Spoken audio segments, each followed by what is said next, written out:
नमस्कार दोस्तों, स्वागत है आप सभी का आपके अपने YouTube channel Gangotri GS academy में।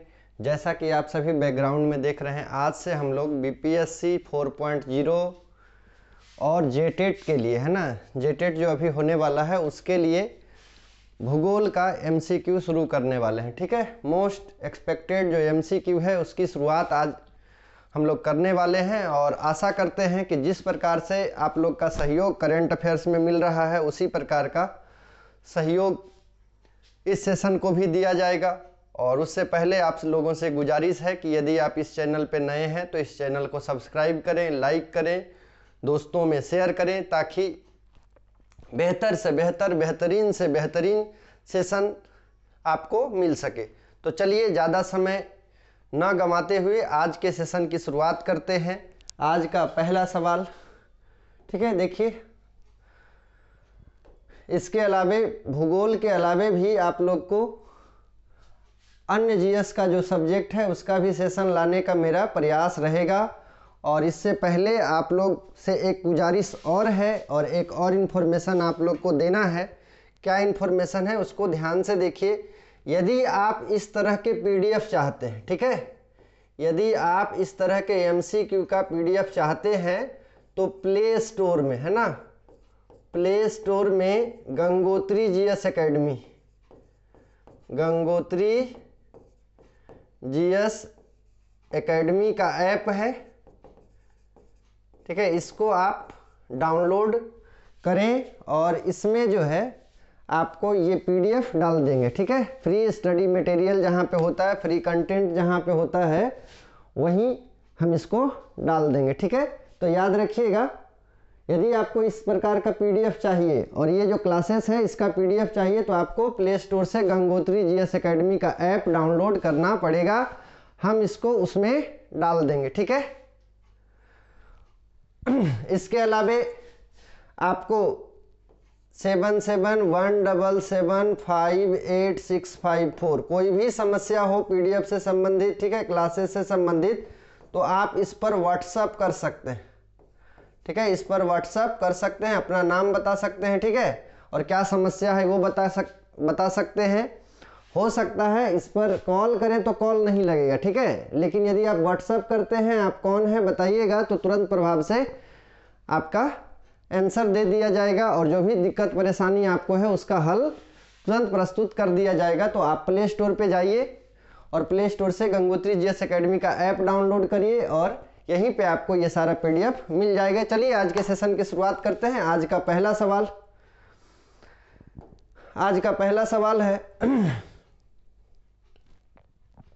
Geography as a discipline is concerned with, भूगोल एक विषय के रूप में निम्नलिखित से संबंधित है। देखिए, काफ़ी स्टूडेंट से ये बताया जा रहा था कि सर सिर्फ क्वेश्चन आप अंग्रेजी हिंदी में रखते हैं तो अंग्रेजी में लाइए, अंग्रेजी वाले लोगों को भी दिक्कत होता है। तो इसीलिए एक प्रयास है और कैसा सहयोग आप लोग का मिलता है उसी के हिसाब से आगे सेशन को बढ़ाया जाएगा, है ना।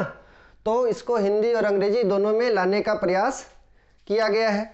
तो चलिए, geography as a discipline is concerned with, भूगोल एक विषय के रूप में निम्नलिखित में से संबंधित है। आपके पास विकल्प है क्या, व्हाट, वेयर, कहाँ, वाई, क्यों, ऑल ऑफ देम, ये सभी। तो आपको बताना है कि भूगोल एक विषय के रूप में निम्नलिखित में से संबंधित है।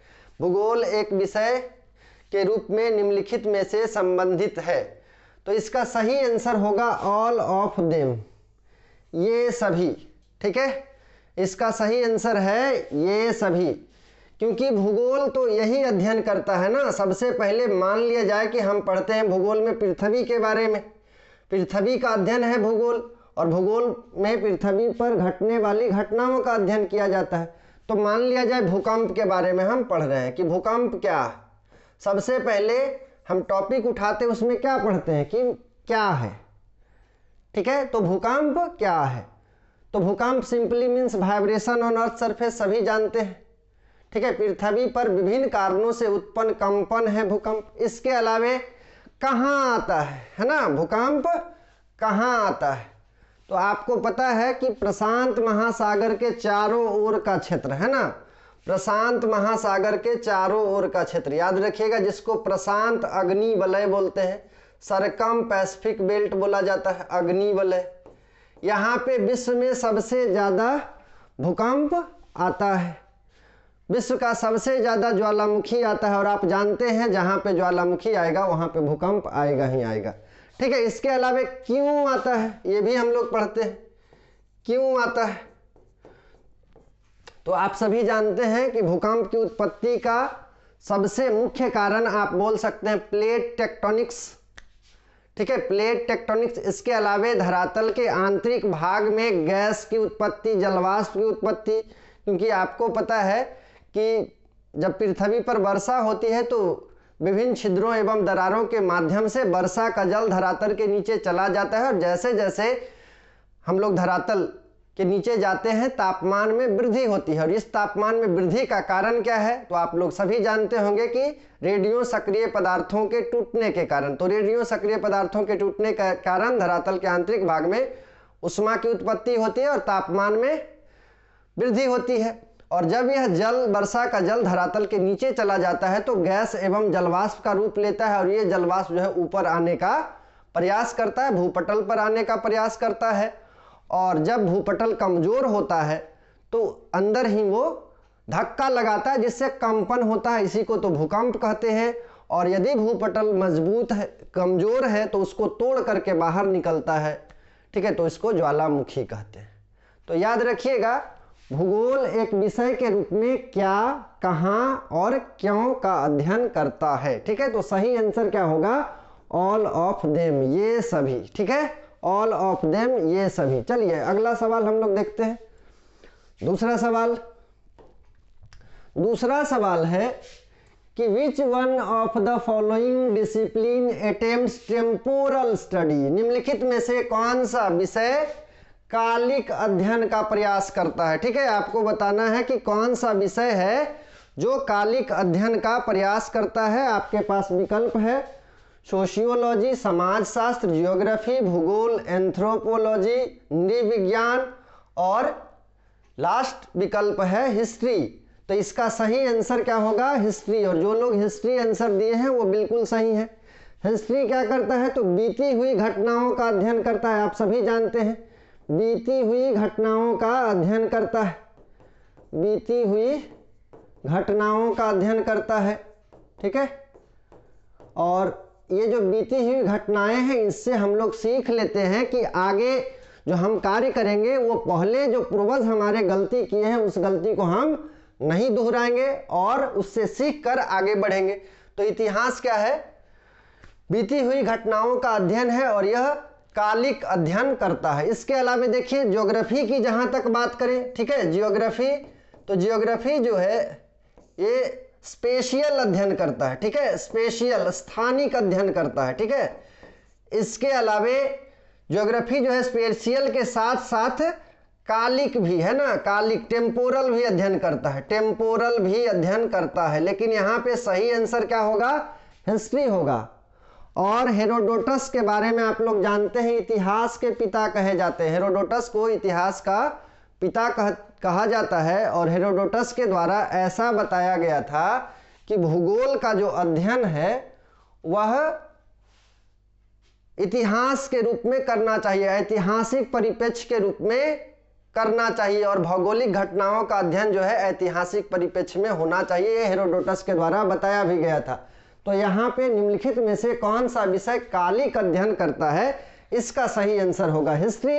यदि कभी आपसे भूगोल के बारे में पूछ दे तो भूगोल जो है स्पेशियल भी अध्ययन करता है, स्थानिक भी अध्ययन करता है और कालिक भी अध्ययन करता है। ठीक है, भूगोल में घटनाएं कहाँ पे घटित हुई इसका अध्ययन किया जाता है, इसके अलावा कब घटित हुआ है इसका भी अध्ययन किया जाता है, इसके अलावा क्यों घटनाएं घटित हो रही इसका भी अध्ययन करते हैं। तो दूसरा क्वेश्चन जो है निम्नलिखित में से कौन सा विषय कालिक अध्ययन का प्रयास करता है, इसका सही आंसर होगा हिस्ट्री। चलिए अगला सवाल, तीसरा सवाल हम लोग देखते हैं। देखिए तीसरा सवाल क्या पूछा जा रहा है, the major approaches to study geography have been, ठीक है, the major approaches to study geography have been, भूगोल का अध्ययन करने के प्रमुख दृष्टिकोण है। आपको बताना है कि भूगोल के अध्ययन करने के प्रमुख दृष्टिकोण है सिस्टमैटिक, व्यवस्थित, रीजनल, क्षेत्रीय, बोथ और नॉन ऑफ दीज, इनमें से कोई नहीं। तो आपको आंसर देना है, आपको आंसर करना है कि भूगोल का अध्ययन करने के प्रमुख दृष्टिकोण है मेजर अप्रोचेज ऑफ ज्योग्राफी। तो याद रखिएगा भूगोल के अंतर्गत क्षेत्रीय और व्यवस्थित दोनों ही अध्ययन किया जाता है। ठीक है, क्षेत्रीय और व्यवस्थित दोनों ही अध्ययन किया जाता है। तो सही आंसर हो जाएगा बोथ। ठीक है, यदि भूगोल के अप्रोचेज की बात करें तो क्षेत्रीय अप्रोचेज भी है। ठीक है, रीजनल अप्रोच के अंतर्गत भी इसको देखते हैं। ठीक है, इसके अलावा सिस्टमैटिक अप्रोच भी इसमें हम लोग अपनाते हैं। तो सही आंसर होगा बोथ। ठीक है, जैसा कि अभी तक देखिए आप लोग सभी जान रहे हैं कि जेटेट का सिलेबस जारी नहीं किया गया है। आयोग के द्वारा बोला गया था कि सिलेबस जारी कर देंगे कुछ दिनों में, लेकिन अभी तक जारी नहीं किया गया है। ठीक है, तो अभी तक जो आयोग के द्वारा बोला गया है कि 11-12 को आपको ध्यान में रखकर पढ़ना है, और आप सभी जानते हैं कि 11-12 का ही विस्तारित रूप ग्रेजुएशन में है। तो 1 to 5 के लिए जो जीएस का सेक्शन इसमें ऐड किया गया है, अभी नया जो जेटेट होने वाला है, उसी को ध्यान में रखते हुए आपको एमसीक्यू करवाया जा रहा है। तो आप ज़्यादा से ज़्यादा दोस्तों में शेयर करें, लाइक करें और सब्सक्राइब करें, और ज़्यादा से ज़्यादा कमेंट करें कि आपको ये सेशन कैसा लगता है। ठीक है, चलिए आगे बढ़ते हैं। चौथा क्वेश्चन देखते हैं। देखिए, the main issue of environmental geography are, पर्यावरण भूगोल का प्रमुख मुद्दा है। आप लोग को बताना है the main issue of environmental geography are, पर्यावरण भूगोल का प्रमुख मुद्दा है। आपके पास विकल्प है साइंटिफिक स्टडी ऑफ हैबिटेट, आवासों का वैज्ञानिक अध्ययन, pollution, land degradation and environmental conservation, भूमि क्षरण और पर्यावरण संरक्षण। सी है geographical features of animals and their habitats, जानवरों और उनके आवासों की भौगोलिक विशेषताएं। और डी विकल्प है आपके पास, डी ऑप्शन है पॉपुलेशन एक्सप्लोजिशन। ठीक है, तो जनसंख्या विस्फोट। तो आपको बताना है कि पर्यावरण भूगोल का प्रमुख मुद्दा कौन है। तो फटाफट आंसर दीजिए कि इसका सही आंसर क्या होगा। ठीक है, पर्यावरण भूगोल का प्रमुख मुद्दा क्या है, तो इसका सही आंसर होगा बी। ठीक है, पर्यावरण क्या है, तो हमारे आसपास का जो परिवेश है, हमारे आसपास में जो भी वस्तुएं दिखाई दे रही है, उसी को हम लोग पर्यावरण कहते हैं। ठीक है, हमारा आसपास का परिवेश ही पर्यावरण है। और पर्यावरण के अंतर्गत हम लोग प्रदूषण का अध्ययन करते हैं, लैंड डिग्रेडेशन का अध्ययन करते हैं, भूमि क्षरण का अध्ययन करते हैं। इसके अलावा पर्यावरण का संरक्षण किस प्रकार से किया जाए, इसका भी अध्ययन करते हैं। ठीक है, तो याद रखिएगा पर्यावरण भूगोल का प्रमुख मुद्दा क्या है, तो pollution, land degradation and environmental conservation, प्रदूषण, भूमि क्षरण और पर्यावरण संरक्षण। ठीक है, अगला सवाल हम लोग देखते हैं। अगला सवाल, छठा सवाल क्या कहता है, आइए छठे सवाल की ओर चलते हैं। आपसे पूछा जा रहा है कि who among the following said the geography is a, who among the following said that geography is a concern with the description and explanation of the areal differentiation of the earth surface. ठीक है, निम्नलिखित में से किसने कहा कि भूगोल पृथ्वी की सतह के क्षेत्रीय विभेदन के वर्णन और स्पष्टीकरण से संबंधित है। तो आपको बताना है कि किस विद्वान के द्वारा बताया गया था कि भूगोल पृथ्वी की सतह के क्षेत्रीय विभेदन के वर्णन और स्पष्टीकरण से संबंधित है। Geography is a concern with the description and explanation of areal differentiation of the earth surface. आपके पास विकल्प है Herodotus, Eratosthenes, Richard Hartshorne and Galileo. तो सही आंसर आपको बताना है, यहाँ पे की पॉइंट पकड़ना है। ठीक है, ऐसा यदि क्वेश्चन आए तो एकदम की पॉइंट पकड़ना है। एरियल डिफरेंशिएशन यहाँ का की पॉइंट है। ठीक है, इस क्वेश्चन में की पॉइंट जो है एरियल डिफरेंशिएशन है, और आपको पता होना चाहिए एरियल डिफरेंशिएशन की बात हार्टसोन के द्वारा की गई थी। ठीक है, एरियल डिफरेंशिएशन की बात हार्टसोन के द्वारा की गई थी। तो ये जो पांचवा क्वेश्चन है, इसका सही आंसर होगा हार्टसोन। ठीक है, इसका सही आंसर हार्टसोन होगा। तो geography as a concern with the description and explanation of the differentiation of the earth surface, ये किसके द्वारा बताया गया था? ठीक है, तो वो रिचर्ड हार्टस्टोन होगा। तो सही आंसर इसका सी है। ठीक है, चलिए अगला सवाल हम लोग देखते हैं। आइए, छठा सवाल क्या पूछा जा रहा है? छठा सवाल में आप लोग से पूछा जा रहा है कि which one of the following scholars coined the term geography, निम्नलिखित में से किस विद्वान ने भूगोल शब्द गढ़ा? ठीक है, यहाँ पे पूछा जा रहा है कि किस विद्वान के द्वारा भूगोल शब्द का प्रस्ताव दिया गया था, भूगोल शब्द को प्रस्तावित किया गया था, या किस विद्वान के द्वारा भूगोल शब्द गढ़ा गया था। आपके पास विकल्प है हेरोडोटस, इराटोस्थनीज, गैलीलियो और अरस्तु। तो सही आंसर आप लोग को बताना है। आप सभी जानते हैं कि भूगोल शब्द का सर्वप्रथम प्रयोग इराटोस्थनीज के द्वारा किया गया था। तो सही आंसर क्या होगा? इराटोस्थनीज। ठीक है, भूगोल शब्द का सर्वप्रथम प्रयोग इराटोस्थनीज के द्वारा किया गया था। कभी कभी ये भी सवाल आपसे पूछा जाएगा कि ये कहाँ के विद्वान थे? तो यूनान के विद्वान थे। ठीक है, ये यूनानी विद्वान थे और सबसे पहले याद रखिएगा इन्हीं के द्वारा विषुवत रेखा की लंबाई, है ना, विषुवत रेखा की लंबाई मापने का, ठीक है, विषुवत रेखा की लंबाई मापने का काम किया गया था। ठीक है, विषुवत रेखा की लंबाई मापन का कार्य भी सर्वप्रथम इराटोस्थनीज के द्वारा ही किया गया था। ठीक है, तो याद रखिएगा कि who coined the term geography? Eratosthenes. ठीक है, Eratosthenes coined the term geography. निम्नलिखित में से किस विद्वान ने भूगोल शब्द गढ़ा? तो इराटोस्थनीज। चलिए अगला सवाल हम लोग देखते हैं।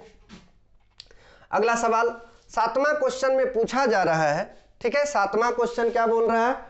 To sustain our life be use. ठीक है, हम अपने जीवन को बनाए रखने के लिए उपयोग करते हैं। ठीक है, अपने जीवन को बनाए रखने के लिए हम उपयोग करते हैं। आपके पास विकल्प है टेक्नोलॉजी, प्रौद्योगिकी, शेल्टर, आश्रय, रिसोर्स और इन्वायरमेंट, पर्यावरण। तो आपको बताना है कि हम अपने जीवन को बनाए रखने के लिए क्या उपयोग करते हैं। ठीक है, अपने जीवन को बनाए रखने के लिए क्या उपयोग करते हैं? तो इसका सही आंसर होगा रिसोर्सेस, संसाधन। ठीक है, सही आंसर क्या होगा? संसाधन। हम अपने जीवन को बनाए रखने के लिए संसाधन का उपयोग करते हैं। ठीक है, और ये सारा जो एमसीक्यू आपको हम करवा रहे हैं ये एनसीईआरटी बेस्ड होगा। ठीक है, एनसीईआरटी बेस्ड है, एनसीईआरटी से ही तथ्यों को निकालकर एमसीक्यू बनाया गया है। ठीक है, यदि आप एनसीईआरटी पढ़िएगा तो एनसीईआरटी बेस है, सारा कुछ आपको मिलेगा। ठीक है, तो याद रखिएगा हम लोग अपने जीवन को बनाए रखने के लिए, अपने जीवन को बनाए रखने के लिए संसाधन का उपयोग करते हैं। और संसाधन क्या होता है? तो वह समस्त प्रकृति द्वारा प्रदत्त, वह समस्त, है ना, प्रकृति द्वारा प्रदत्त, प्रकृति द्वारा प्रदत्त समस्त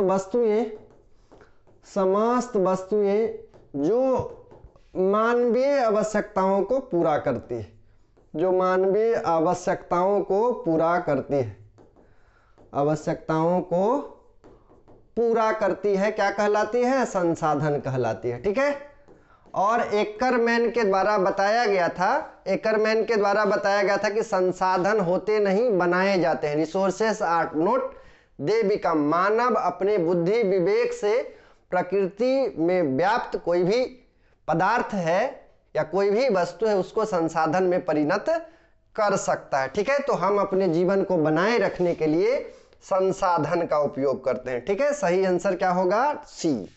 चलिए अगला सवाल हम लोग देखते हैं। अगला सवाल है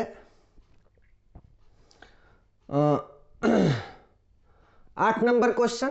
8 नंबर क्वेश्चन में पूछा जा रहा है कि which of the following is not a सब ब्रांच ऑफ बायोज्योग्राफी। आपको बताना है कि निम्नलिखित में से कौन जैव भूगोल की उपशाखा नहीं है। Which of the following is not a सब ब्रांच ऑफ बायोज्योग्राफी।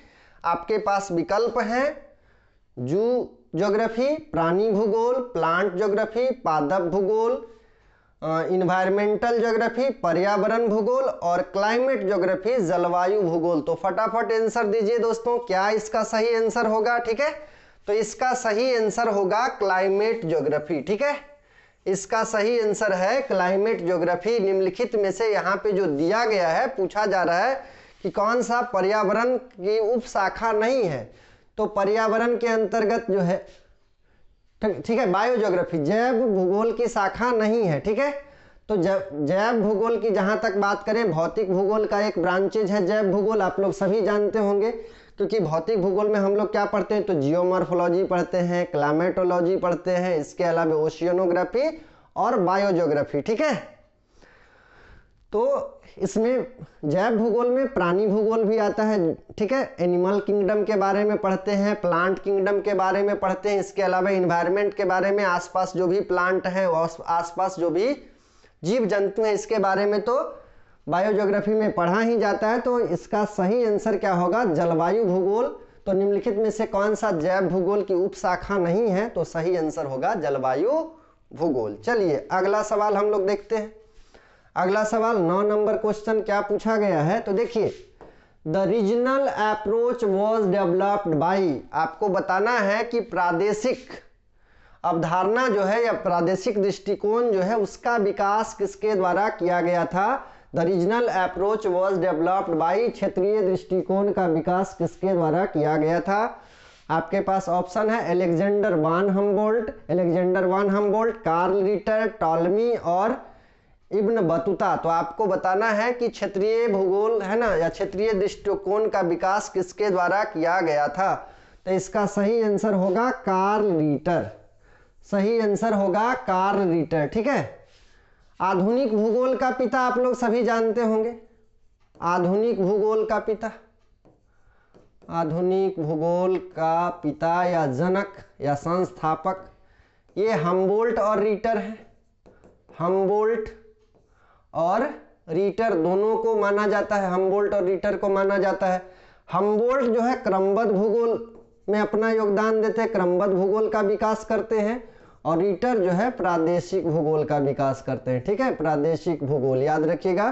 तो प्रादेशिक जो दृष्टिकोण है वो कार्ल रीटर के द्वारा। इसके अलावा यहाँ से याद रखिएगा, हम्बोल्ट के द्वारा कॉस्मस नामक पुस्तक की रचना की गई, कॉस्मस, जबकि रीटर के द्वारा अर्धकुंडे नामक पुस्तक की रचना की गई। तो पुस्तक से भी कभी कभी सवाल पूछ दिया जाता है। तो याद रखिएगा, प्रादेशिक दृष्टिकोण का विकास किसके द्वारा किया गया था, तो कार्ल रीटर के द्वारा किया गया था। चलिए अगला सवाल हम लोग देखते हैं।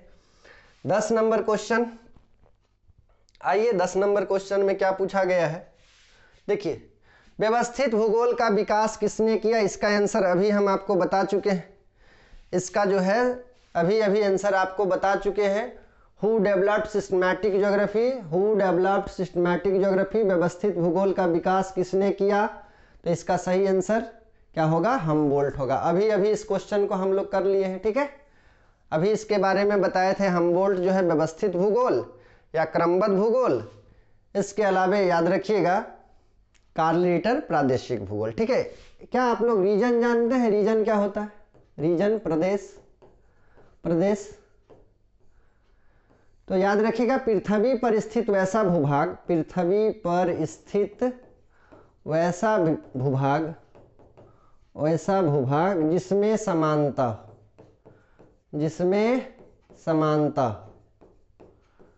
उसको क्या कहते हैं, प्रदेश बोलते हैं। जैसे जलवायु प्रदेश, जलवायु में समानता है, उष्ण कटिबंधीय प्रदेश, शीतोष्ण कटिबंधीय प्रदेश, शीत कटिबंधीय प्रदेश, ठीक है। मरुस्थलीय प्रदेश, ठीक है। इसके अलावा पर्वतीय प्रदेश, उच्चावच में समानता है, वन प्रदेश, ठीक है। तो याद रखिएगा, प्रदेश का मतलब क्या होता है कि पृथ्वी पर स्थित वैसा भूभाग जिसमें समानता हो। समानता किसी भी तत्व में हो सकता है, ठीक है। वनस्पति में समानता हो सकता है, तापमान में समानता हो सकता है, उच्चावच में समानता हो सकता है, भाषा में समानता हो सकता है, संस्कृति में समानता हो सकता है। तो ठीक है, यहाँ पे व्यवस्थित भूगोल का विकास हम्बोल्ट के द्वारा किया गया, ये सही आंसर है। आगे हम लोग बढ़ते हैं 11 नंबर क्वेश्चन। 11 नंबर क्वेश्चन में क्या पूछा गया, which one of the following features can be termed as physical features, ठीक है। Which one of the following features can be termed as physical features, निम्नलिखित में से किस विशेषता को भौतिक विशेषता कहा जा सकता है। आपके पास विकल्प है, पोर्ट, बंदरगाह, रोड, सड़क, प्लेन्स, मैदान, वाटर पार्क। तो बताइए कौन सी भौतिक विशेषता है, ठीक है, कौन सी भौतिक विशेषता है। तो इसका सही आंसर होगा प्लेन्स, सही आंसर क्या होगा, मैदान होगा, ठीक है। सही आंसर इसका मैदान होगा। और जो लोग भी मैदान कर रहे हैं, ठीक है, मैदान जो आंसर दे रहे हैं वो बिल्कुल सही है अपने जगह पे, ठीक है, उनका तैयारी ठीक ठाक हो रहा है, तो सही आंसर प्लेन्स है। बाकी बंदरगाह के बारे में जान ही रहे, मानव के द्वारा बनाया गया है, सड़क भी मानव के द्वारा बनाया गया है, वाटर पार्क भी मानव के द्वारा बनाया गया है, ठीक है। यहाँ पे आपको बताना था भौतिक विशेषता, तो भौतिक विशेषता मैदान है, ठीक है। चलिए अगला सवाल हम लोग देखते हैं। आइए 12 number question, what does we study under physical geography. आपको बताना है भौतिक भूगोल के अंतर्गत हम क्या अध्ययन करते हैं, ठीक है। What does we study under physical geography, भौतिक भूगोल के अंतर्गत हम लोग क्या अध्ययन करते हैं। ऑप्शन है आपके पास, विकल्प है वेदर, मौसम, सॉइल, मिट्टी, एटमॉस्फेयर, वायुमंडल, ऑल ऑफ द एबव, उपरोक्त सभी। तो आपको बताना है कि भौतिक भूगोल के अंतर्गत क्या अध्ययन किया जाता है, ठीक है। भौतिक भूगोल के अंतर्गत क्या अध्ययन किया जाता है, फटाफट आंसर दीजिए, ठीक है।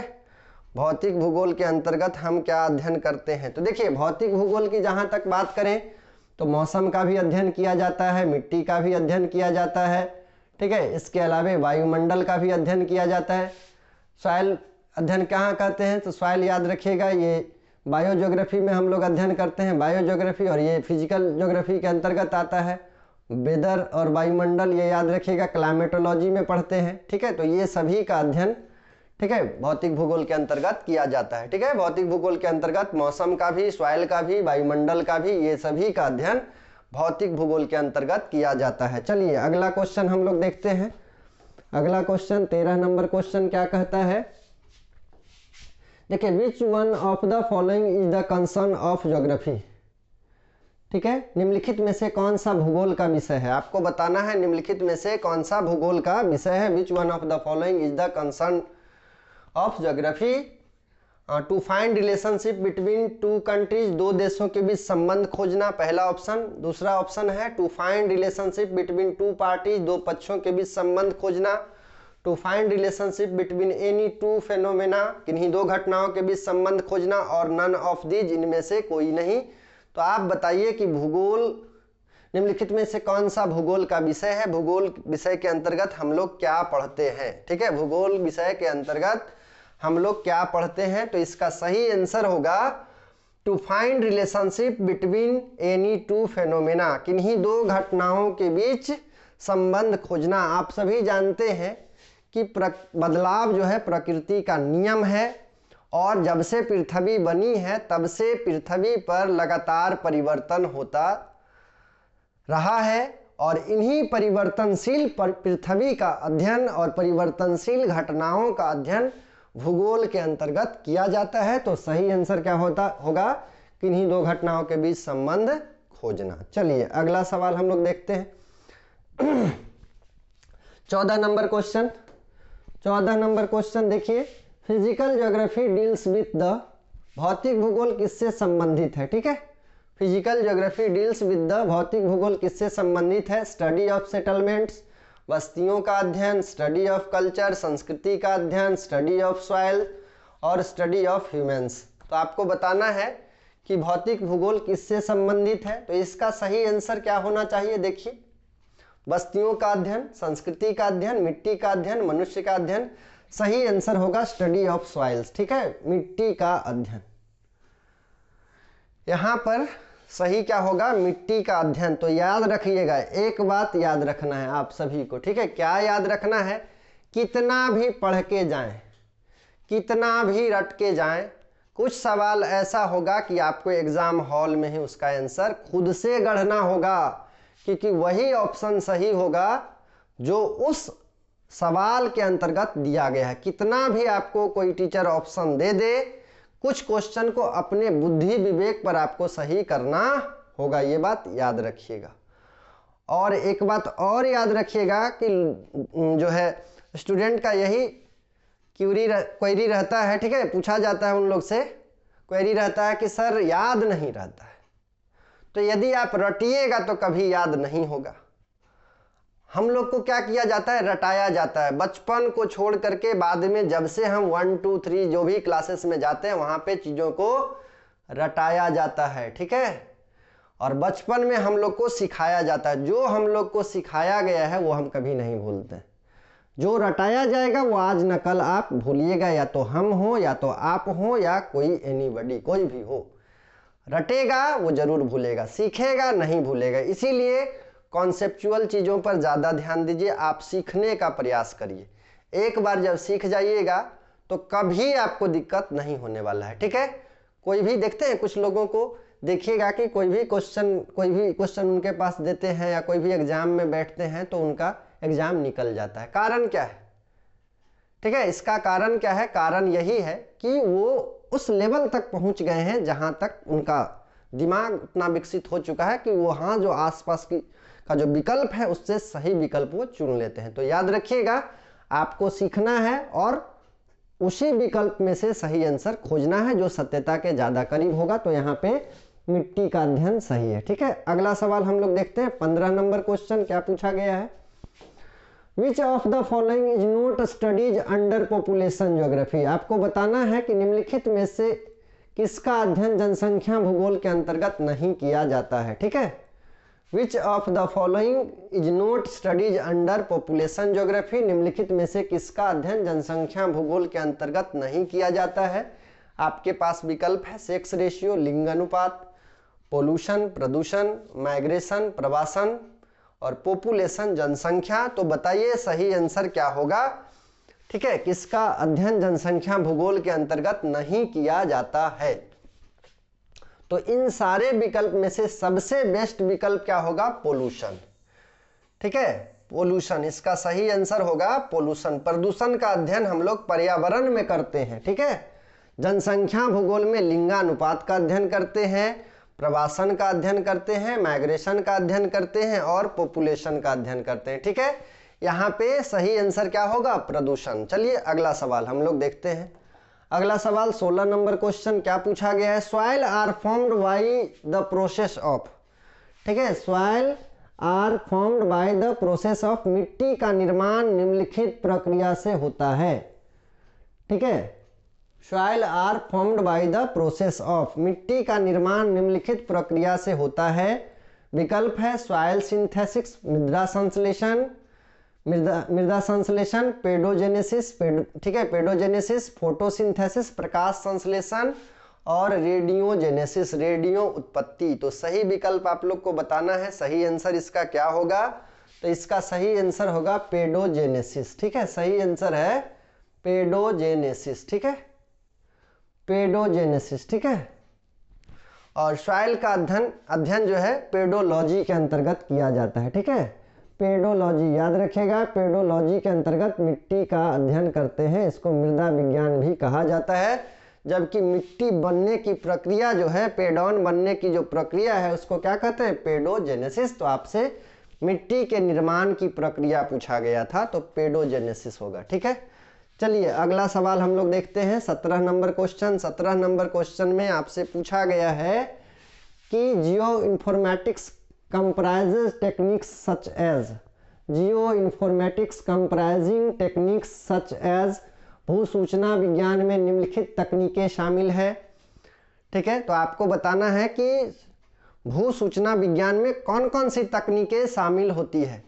देखिए आप सभी समझिए बात को, पिछला एग्जाम भी जो हुआ था, ठीक है, पीजीटी का हम बात कर रहे हैं, इसके अलावा टीजीटी का भी बात कर रहे हैं। कहाँ पे दिक्कत और परेशानी है, कहाँ आप लोग गलती करते हैं। आप लोग मैप्स और डायग्राम को छोड़ के जाते हैं, इसके अलावे प्रोजेक्शन को छोड़ के जाते हैं, यानी प्रैक्टिकल ज्योग्राफी जो आप प्रैक्टिकल में पढ़े सो पढ़े, उसके बाद आप कभी नहीं पढ़ते, ठीक है। और बाद में बोला जाता है कि ये तो हम कभी पढ़े ही नहीं थे, तो आउट ऑफ सिलेबस आया क्वेश्चन।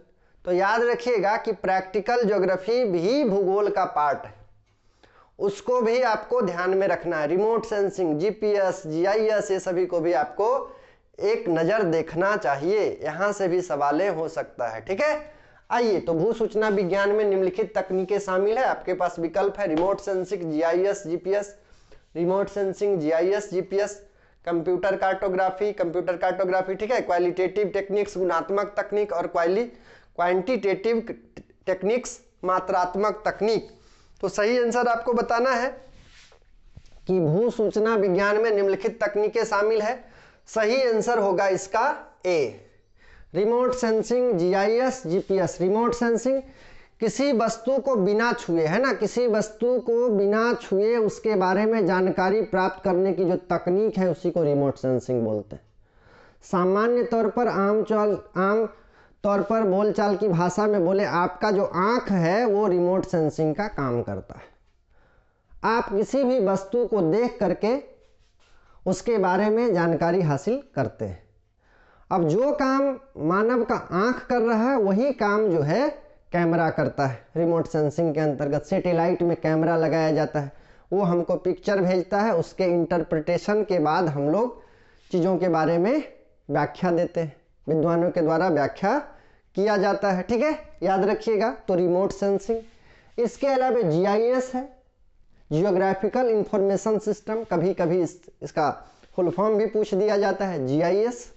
और दूसरा है आपका जीपीएस, जियोग्राफिकल पोजिशनिंग सिस्टम। अभी कई प्रकार के जीपीएस का आविष्कार किया गया है, अलग अलग उन्नत किस्म का जीपीएस बनाया गया जिसमें आप फोटो लेते हैं, उसका लैटिट्यूड लॉन्गिट्यूड से लेकर के उसका एल्टीट्यूड सब कुछ बता दिया जाता है। ठीक है, तो सर्वे में इसका उपयोग किया जाता है। तो याद रखिएगा भू सूचना विज्ञान में क्या क्या चीज़ें शामिल है, तो रिमोट सेंसिंग शामिल है, जीआईएस शामिल है, जीपीएस शामिल है। इसके अलावा यहाँ पे नहीं दिया गया है, एरियल फोटोग्राफी भी इसके अंतर्गत शामिल किया जाता है। तो सही आंसर क्या है, ए। ठीक है, सही आंसर ए है। चलिए अगला सवाल हम लोग देखते हैं। 19 नंबर क्वेश्चन क्या पूछा गया है, प्लांट ज्योग्राफी डील्स विथ, पादप भूगोल निम्नलिखित में संबंधित है। ठीक है, पादप भूगोल निम्नलिखित में से संबंधित है। ऑप्शन है spatial pattern of natural vegetation in their habitats, उनके आवासों में प्राकृतिक वनस्पति का स्थानिक pattern, geographic characteristics of animal and their habitats, जानवरों और उसके आवासों की भौगोलिक विशेषता, scientific study of habitats and characteristics of species, प्रजातियों के आवासों और विशेषताओं का वैज्ञानिक अध्ययन, और economic activities including agriculture, industry, trade, कृषि, उद्योग, व्यापार आदि सहित आर्थिक गतिविधियां। तो आपको बताना है पादप भूगोल संबंधित है। ठीक है, प्लांट ज्योग्राफी किससे संबंधित है। तो चलिए फटाफट आंसर दीजिए, इसका सही आंसर क्या होगा। तो पादप भूगोल याद रखिएगा वनस्पति के अध्ययन से संबंधित है। ठीक है, प्लांट किंगडम या पादप भूगोल जो है वनस्पति से संबंधित है। तो इसका सही आंसर होगा A, spatial pattern of natural vegetation in their habitats, उनके आवासों में प्राकृतिक वनस्पति का स्थानिक पैटर्न। आप सभी जानते हैं कि विश्व के अलग अलग क्षेत्र में अलग अलग प्रकार की वनस्पति पाई जाती है, अलग अलग प्रकार के जीव जंतु पाए जाते हैं, और विश्व के अलग अलग क्षेत्रों में अलग अलग प्रकार की वनस्पति, अलग अलग प्रकार के जो जीव जंतु हैं, इसी का अध्ययन क्या कहलाता है, तो बायोडाइवर्सिटी कहलाता है। ठीक है, बायोडाइवर्सिटी, जैव विविधता। यहाँ पे पूछा क्या गया है कि पादप भूगोल निम्नलिखित में से संबंधित है। तो पादप भूगोल किससे संबंधित है, तो उनके आवासों में, जहाँ पे ये पाए जाते हैं उनके आवासों में प्राकृतिक वनस्पति का स्थानिक पैटर्न। यहाँ पे नेचुरल वेजिटेशन की बात की जा रही है। तो नेचुरल वेजिटेशन क्या है, जब आप भूगोल में क्या है, पहला जो इसका तत्व है क्या है, क्यों है और कहाँ है, यही तीन चीज अध्ययन करता है। तो क्या है करने लगिएगा तो आपको आंसर मिलना शुरू होगा। जैसे जैसे आप इसका आंसर खोजने का प्रयास करिएगा, क्या है, कहाँ है, क्यों है, आपका भूगोल जो है ज़्यादा सुदृढ़ होता चला जाएगा। आपका जो भूगोल है उस पर पकड़ जो है आपकी मजबूत होती चली जाएगी। तो याद रखिएगा नेचुरल वेजिटेशन क्या है, तो बिना, वैसी वनस्पति जो बिना मानवीय हस्तक्षेप की उगती है। ठीक है, वैसी वनस्पति जो बिना मानवीय हस्तक्षेप की उगती है क्या कहलाता है, प्राकृतिक वनस्पति। तो प्राकृतिक वनस्पति का उसके आवासों में ही अध्ययन करना क्या कहलाता है, पादप भूगोल के अंतर्गत कहते हैं। ठीक है, पादप भूगोल के अंतर्गत करते हैं। चलिए अगला सवाल हम लोग देखते हैं। अगला सवाल 19 नंबर क्वेश्चन। 19 नंबर क्वेश्चन में पूछा जा रहा है, which one of the following is not studied under economic geography, निम्नलिखित में से किसका अध्ययन आर्थिक भूगोल के अंतर्गत नहीं किया जाता है। तो आर्थिक भूगोल के का बात हमको बताना है कि किसका अध्ययन आर्थिक भूगोल के अंतर्गत नहीं किया जाता है। विकल्प है एग्रीकल्चर, इंडस्ट्री, ट्रांसपोर्ट और पॉपुलेशन। तो विच one of the following is not studied under economic geography? सही आंसर क्या होगा? तो इसका सही आंसर होगा जनसंख्या। सही आंसर होगा जनसंख्या। जनसंख्या का अध्ययन जनसंख्या भूगोल में किया जाता है। यहाँ पे आर्थिक भूगोल की जहाँ तक बात करें तो संसाधन का अध्ययन किया जाता है, संसाधन के वितरण का अध्ययन किया जाता है, आर्थिक मानव के द्वारा किए जाने वाले विभिन्न क्रियाकलाप का अध्ययन किया जाता है, प्राथमिक क्रियाकलाप, द्वितीयक क्रियाकलाप, तृतीयक क्रियाकलाप, कृषि, इंडस्ट्री और ट्रांसपोर्टेशन। तो सही आंसर क्या होगा? पॉपुलेशन। ठीक है, पॉपुलेशन आर्थिक भूगोल के अंतर्गत अध्ययन नहीं किया जाता है। बाकी एग्रीकल्चर, उद्योग और परिवहन का अध्ययन आर्थिक भूगोल के अंतर्गत हम लोग करते हैं। अब यदि आप आर्थिक भूगोल का कोई बुक निकाल के देख लीजिए, क्या ये सारा चीज है कि नहीं? एकदम मिलेगा। ठीक है, तो कॉन्सेप्ट पे ध्यान रखना है आप लोग को। सवाल में क्या पूछा गया है? चलिए 20वां क्वेश्चन है, 20 नंबर। हम लोग 25 क्वेश्चन करेंगे आज, और प्रत्येक सेशन में हम लोग 25-25 क्वेश्चन करेंगे, क्योंकि वीडियो जो है ज़्यादा लंबा हो जाएगा। ठीक है, 25 क्वेश्चन 1 घंटा में हो जाएगा, और ज़्यादा लंबा वीडियो हो जाएगा तो आप लोग देखिएगा भी नहीं, है ना? आप लोग खूब उब जाते हैं। Which cropping pattern is related to? फसल पद्धति किससे संबंधित है? Soils, climates, market, all of these. तो आपको बताना है कि फसल पद्धति किससे संबंधित है ना? फसल पद्धति किससे संबंधित है? सॉइल से, मिट्टी से, जलवायु से, क्लाइमेट से, बाजार से, और ये सभी। सही आंसर होगा ये सभी। ठीक है, फसल पद्धति, फसल कहाँ पे मिट्टी में लगाया जाएगा, जलवायु भी इसके लिए उपयोगी है, मार्केट भी चाहिए, तभी तो हम अपना जो उपज है उसका सही कीमत पा सकते हैं, सही उसका मेहनताना पा सकते हैं। किसानों के पास फसल ही आय का मुख्य साधन होता है। ठीक है, किसानों के पास फसल ही आय का मुख्य साधन होता है। किसान खेत में काम करता है, खेत में फसल लगाता है। ठीक है, और अपने उपभोग के लिए कुछ फसल को रख लेता है।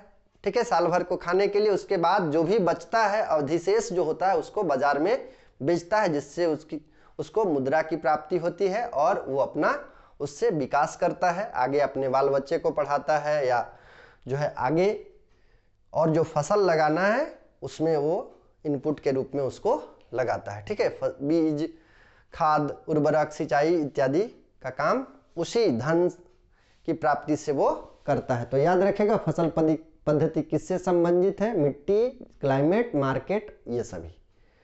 चलिए, तो 20 नंबर क्वेश्चन का डी होगा आंसर। आगे चले, 21 नंबर क्वेश्चन क्या पूछा जा रहा है? 21 नंबर क्वेश्चन देखिए, regional geography helps in identifying the. ठीक है, आपको बताना है regional geography helps in identifying the. क्षेत्रीय भूगोल निम्नलिखित की पहचान करने में मदद करता है। विकल्प है आपके पास टेरिटरी, भूभाग, रीजन्स, प्रदेश, डिस्ट्रीब्यूशंस, वितरण, और प्रॉब्लम्स, समस्याएं। तो बताइए, क्षेत्रीय भूगोल निम्नलिखित में से किसकी पहचान करने में मदद करता है? आपके पास विकल्प है टेरिटरी, भूभाग, रीजन्स, प्रदेश, डिस्ट्रीब्यूशंस, वितरण और प्रॉब्लम्स। तो इसका सही आंसर होगा रीजन्स। क्षेत्रीय भूगोल जो है रीजन की पहचान करने में मदद करता है। और रीजन क्या है यह हम आपको पहले बता चुके हैं। पृथ्वी पर स्थित वैसा भूभाग जिसमें समानता विद्यमान हो, होमोजिनिटी हो, नोडैलिटी हो, ठीक है, उसको क्या कहते हैं? रीजन कहते हैं। चलिए अगला सवाल हम लोग देखते हैं।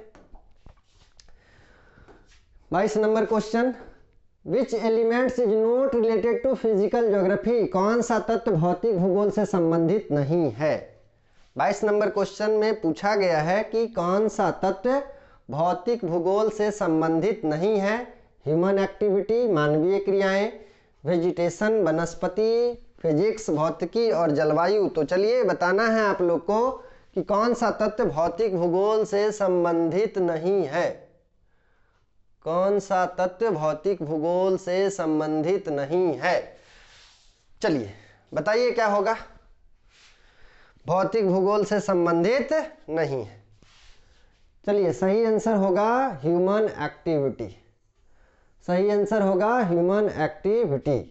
देखिए भूगोल की मुख्यतः दो शाखा, ऐसे कई शाखाएं हैं लेकिन ब्रांचेज की जब बात करें, मेन ब्रांचेज जो है, मेन ब्रांचेज, मेन शाखाएं की यदि बात करें तो इसकी दो शाखा, फिजिकल ज्योग्राफी, पहला जो क्या है फिजिकल ज्योग्राफी जिसको भौतिक भूगोल बोला जाता है, भौतिक भूगोल, और दूसरा है ह्यूमन ज्योग्राफी, मानव भूगोल, ह्यूमन ज्योग्राफी, ठीक है, ह्यूमन ज्योग्राफी, मानव भूगोल।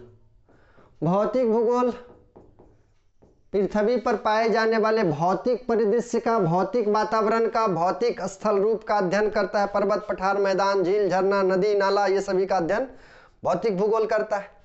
जबकि मानव भूगोल की बात करें तो मानव भूगोल भौतिक वातावरण और मानवीय क्रियाकलाप का अंतर संबंध का अध्ययन करता है, ठीक है, भौतिक वातावरण और मानवीय क्रियाकलाप का अंतर संबंध का अध्ययन मानव भूगोल के अंतर्गत किया जाता है, ये याद रखना है, ठीक है।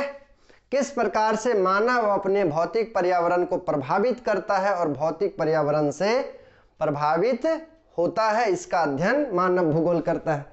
कभी कभी आपसे भौतिक भूगोल का जनक भी पूछ दिया जाएगा, तो याद रखिएगा भौतिक भूगोल का जनक पोसिडोनियस को माना जाता है, पोसिडोनियस, याद रखिएगा, पोसिडोनियस को भौतिक भूगोल का जनक। जबकि मानव भूगोल का जनक फ्रेडरिक रेटजेल को माना जाता है, ठीक है, मानव भूगोल का जनक फ्रेडरिक रेटजेल, फ्रेडरिक रेटजेल, ठीक है। तो संस्थापक से भी सवाल पूछ दिया जाएगा, ठीक है, संस्थापक को भी ध्यान में रखना है। आगे यदि हम क्लासेस शुरू करेंगे तो उस क्लासेस में सारा जो भी है संस्थापक उसको आपको बता देंगे, ठीक है। और आपको बोल दिए हैं यदि आपको पीडीएफ चाहिए तो आप गंगोत्री जीएस एकेडमी का एप्लीकेशन जो है वो डाउनलोड कर लीजिएगा प्ले स्टोर से, उसमें हम इसको डाल देंगे। चलिए आगे हम लोग बात करते हैं। अगला सवाल 24 number question, sorry 23 number question. आपको बताना है कि कौन से अमेरिकन ज्योग्राफर हैं, ठीक है। Who among the following are American geographers, निम्नलिखित में से कौन से अमेरिकन भूगोलवेता हैं। चलिए बताइए अमेरिकन भूगोलवेता निम्नलिखित में से कौन है। आपके पास विकल्प है हार्टसोन एंड एडवर्ड एक्करमैन, हार्टसोन तथा एडवर्ड एक्करमैन, ठीक है, बुलरीज and East, Dudley Stamp and F J Monkhouse, Kant and Ritter. तो बताइए निम्नलिखित में से कौन से अमेरिकन भूगोलवेता हैं, कौन से अमेरिकन भूगोलवेता हैं। तो सही आंसर होगा हार्टसोन एंड एडवर्ड एक्करमैन, ठीक है, एडवर्ड एक्करमैन। एक्करमैन के द्वारा दिया गया था संसाधन का परिभाषा, ठीक है, कि resources are not they become, ये अमेरिकन है। बाकी बुलरीज के बारे में जानते हैं, ये ब्रिटेन के हैं, डडले स्टाम्प ये भी ब्रिटेन के, मॉन्कहाउस, ठीक है, मैप्स एंड डायग्राम्स पुस्तक इनकी है मॉन्कहाउस का, ये भी आपके ब्रिटिश हैं। जबकि कांट और कार्ल रिटर ये जर्मन है, ठीक है। तो याद रखिएगा आपसे अमेरिकन ज्योग्राफर के बारे में पूछा गया था, सही आंसर होगा ए। चलिए अगला सवाल हम लोग देखते हैं 24 number question. 24 number question, who among the following is the father of modern geography, who among the following is the father of modern geography, निम्नलिखित में से आधुनिक भूगोल का जनक कौन है। आपके पास विकल्प है टालमी, हम्बोल्ट, स्ट्रैबो, हिकेटियस। तो बताइए कि आधुनिक भूगोल का जनक कौन है। आपको इसी क्वेश्चन के दरमियान आपको बता चुके हैं कि हम्बोल्ट और रीटर को क्या बोला जाता है, आधुनिक भूगोल का पिता कहा जाता है। तो रीटर यहाँ पे नहीं है, सही आंसर क्या होगा हम्बोल्ट, सही आंसर क्या होगा हम्बोल्ट, याद रखिएगा। आज का अंतिम सवाल हम लोग देखते हैं, ठीक है। आज का अंतिम सवाल क्या है,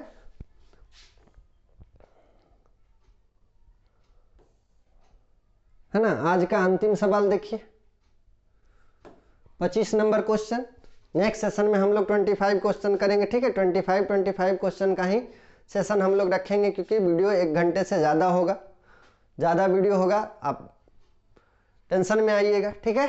याद रखिएगा 25 नंबर क्वेश्चन क्या पूछ रहा है, which of the following is a result of the mutual actions of the lithosphere, hydrosphere, atmosphere and biosphere. निम्न में से स्थल मंडल, जल मंडल, वायुमंडल और जैव मंडल के पारस्परिक कार्यों का प्रतिफल है। ठीक है, तो आपको बताना है कि निम्नलिखित में से स्थल मंडल, जल मंडल, वायुमंडल और जैव मंडल के पारस्परिक कार्यों का प्रतिफल है।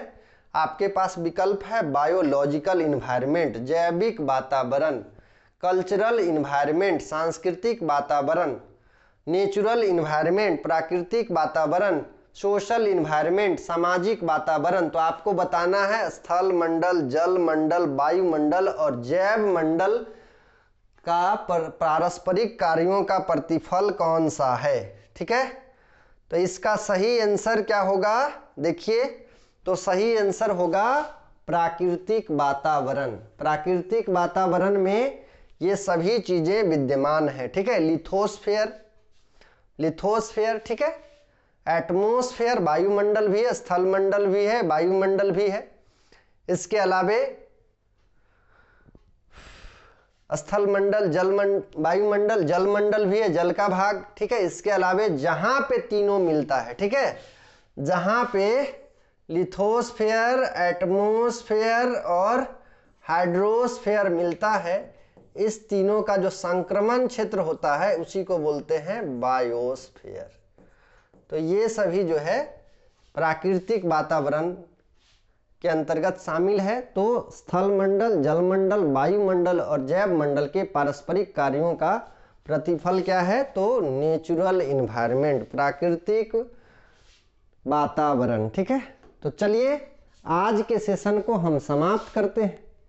आज के सेशन को यहीं समाप्त करते हैं और मिलते हैं अगले सेशन में। ठीक है, मिलते हैं अगले सेशन में। आपको पीडीएफ चाहिए, आप पीडीएफ के लिए प्ले स्टोर से Gangotri GS academy app download कर सकते हैं। नंबर आपको बता दिए हैं, इस नंबर पे आपको मैसेज करना है। कुछ यदि दिक्कत परेशानी हो तो व्हाट्सएप मैसेज करना है। फ़ोन करिएगा तो फ़ोन कोई उठाएगा नहीं, पहले बता दिए हैं। बाद में लगता है कि सर तो ऐसा बोले थे और झूठ बोले थे, इनका तो फ़ोन लगता नहीं है। आप व्हाट्सएप मैसेज करिएगा, ठीक है, कौन है बताइएगा। ठीक है, आपको जो दिक्कत परेशानी होगा उसको दूर कर दिया जाएगा। बाकी आप चैनल को सब्सक्राइब करें, शेयर करें दोस्तों में, ठीक है, लाइक करें और कमेंट करें। कमेंट अवश्य करिएगा, कमेंट से हम लोग को जो क्या परिवर्तन करना है सेशन में, है ना, क्या आपको चाहिए वो पता चलता है। ठीक है, तो चलिए मिलते हैं अगले सेशन में। धन्यवाद आप सभी को, जोहार सभी को। चलिए।